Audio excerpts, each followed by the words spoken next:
Have you ever wanted to create a stunning architectural sketch with ease? In this video, I'll show you how to design a professional two-point perspective sketch in just a few simple steps. Let's bring your ideas to life.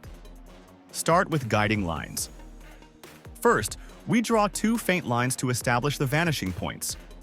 These guide the perspective and ensure all the angles are accurate. Next, add the main structure of the building.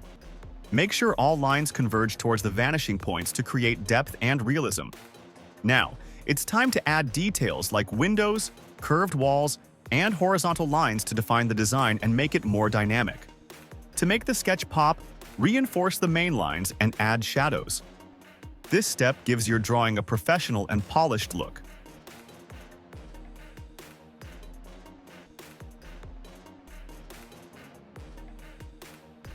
Finally, add a touch of color to the background or emphasize key elements like greenery. A little color can breathe life into your sketch.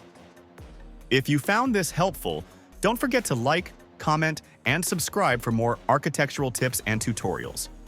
Now, grab a pen and start sketching your masterpiece.